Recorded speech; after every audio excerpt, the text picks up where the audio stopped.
Mesdames, Messieurs, bonjour.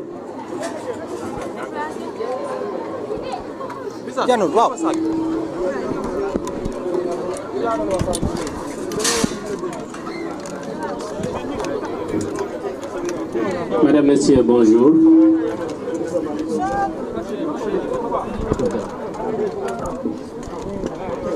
Wow, ginnaaw ba son excellence monsieur le président de la république tàmbali liggéey bi nga xam ni mooy assainissement bi journée de mobilisation citoyenne bi nga xam ne moom la woote woon tey jii ñu tàmbali ko fii waaye ñuy xamal ni fépp ci Sénégal monsieur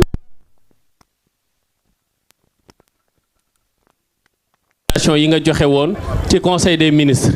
tey nag ñu tàmbali ko de façon symbolique waaye sa yéene mooy fexe ba ñu jël bés bu nekk ci weer wi ñu amal ko ngir mën a andi des actions de prévention contre les inondations donc ginnaaw bi nga tàmbalee tey ñu bàyyi la nga wax ak askanu Sénégal wax ak toute la presse que nous remercions pour leur présence. Monsieur le Président de la République. Je voudrais tout d'abord remercier l'ensemble du peuple sénégalais qui s'est massivement mobilisé pour nous rejoindre dans cette journée de Set Setal, qui est une journée d'investissement humain communautaire, allant dans le sens d'anticiper les inondations, parce que c'est dans le cadre des opérations pré-hivernales que cette journée-là se tient. En tout cas, l'ouverture de ce cycle que nous voulons long tout au cours de notre mandat. Mais avant d'aller plus loin, je voudrais remercier les maîtres d'œuvre de cette journée, à savoir les ministres de l'Environnement et de la Transition écologique, le ministre maître d'œuvre en chef de l'assainissement et de l'hydraulique, et ses autres homologues qui, ensemble, ont travaillé pour la réussite de cette journée. La mobilisation que j'ai vue partout au Sénégal est exceptionnelle et rend compte chez le peuple sénégalais de leur adhésion à notre démarche de gouvernance basée sur la co-construction. On a appelé au Djubanti, au redressement. Cela veut dire que nous comptons le faire avec le peuple sénégalais qui reste notre unique allié.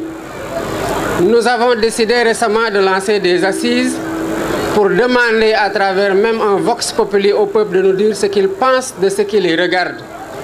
L'assainissement aussi doit être l'affaire de tous. L'hygiène et la propreté doivent être aussi l'affaire de tous. Nous devons l'intérioriser dans nos comportements au quotidien. Éviter de salir et quand nous constatons que c'est sale, de systématiquement penser à nettoyer. Il y va de notre santé, il y va de notre bien-être. Je voudrais aussi remercier les écoles et les responsables de ces écoles qui ont mobilisé massivement les enfants pour qu'ils sortent. Et le site où nous sommes est symbolique par rapport à l'état dans lequel il est déjà que nous devons montrer pour déterminer notre responsabilité collective dans l'entretien de ces sites-là qui sont quelque peu sensibles au regard de la trajectoire de l'eau et au regard des inondations et de leurs conséquences. Mais à travers ce symbole, nous appelons les Sénégalais partout où qu'ils soient, qu'ils comprennent que tout acte que nous posons dans la vie, quel qu'en soit le domaine, a forcément une répercussion sur le vivre ensemble. Et nous devons toujours nous poser la question de savoir quand nous posons ces actes-là, quand serait-il si tout le monde posait exactement le même acte? On verrait très rapidement la différence dans les conséquences entre celui qui salit et celui qui évite de salir ou celui qui nettoie après avoir sali. Je voudrais enfin continuer à appeler les Sénégalais à ne pas faire de cette journée une journée circonstancielle. C'est un défi permanent C'est un comportement que nous cherchons à imprimer dans notre ADN collectif. Et nous devons tous, où que nous soyons, nous sentir concernés. Merci beaucoup à tous d'avoir répondu présent et bonne journée de Setal Sunu Réew. maa ngi leen di sant bu baax di sant ñëpp di leen jaajëfal bu baax a baax jaajëfal askanu Sénégal mi nga xamante ne génn nañu ci mbooloo mu takku ci bés bii bokk ak ñun bésub set setal bii nga xamante ne ku jóg rek xamal ne sa bopp nga jógal waaye ku jóg tamit xamal ne sa réew nga jógal. amul lenn lu gën a noble setal fi nga xamante ne mooy sa dëkkuwaay waaye setal fi nga xamante ne mooy sa réew ak foo mënti nekk nag ak loo mënti def. di jaajëfal balaa may gën a sori ministre yi nga xamante ne ñoo doxal organisation bi ba ci bés bii ñu toll tey muy principalement ministre assainissement ak hydraulique ak ministre environnement ak transition écologique ak ñëpp bépp ministère boo xamante ne impliqué na wu ci ndax ci solidarité gouvernementale la ñu nekk ci collégialité la ñu nekk te gouvernement bi yëpp laay félicité au premier titre le premier ministre mi nga xamante ne mooy coordonner l'action de ce gouvernement-là qui en ce moment même mu ngi ci beneen site di def la même chose bi nga xamante ne moom laay def maanaam impliqué wu ci setal suñu réew. may jaajëfal rek ñëpp ñi nga xamante ne ay école lañ ay responsable école lañ ñiy yar xale yi ci set ak setal ba tax ci bés bii ñu woo leen génn leen massivement pour ñu bokk ak ñun bésub set setal bii nga xamante ne warul doon rek benn bés ci bés yi. waaye suñu yéene mooy mu nekk loo xamante ne dañoo ko dugal ci suñu doxalin ak ci suñu jëfinu bés bu ne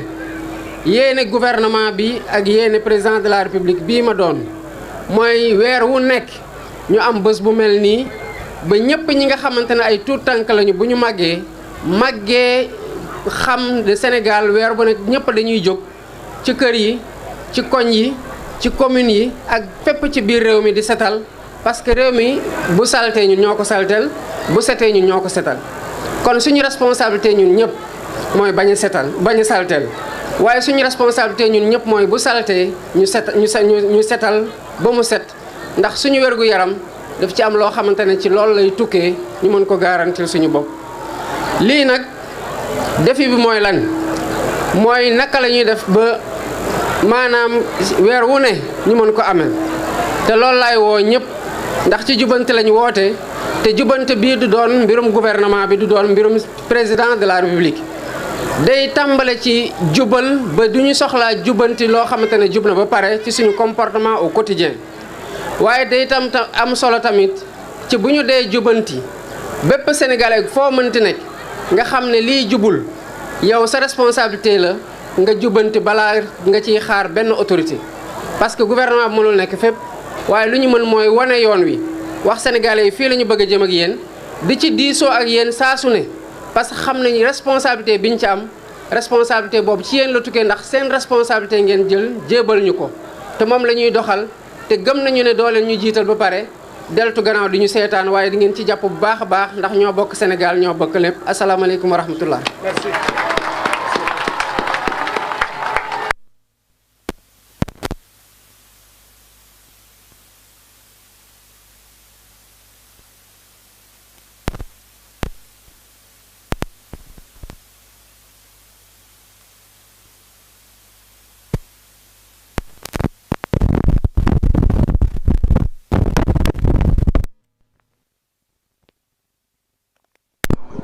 donc mu ngi noonu ñoo déggandoo le président de la république Bassirou Diomaye Faye ngërëmdo yi nga xam ne ni yëkk na ko jëm kon ci bés bi nga xam ne ni dañ ko jagleel set ak setal réew mi mais aussi mu doon benn événement benn lancement bi nga xam ne ni mu ngi am ci jamono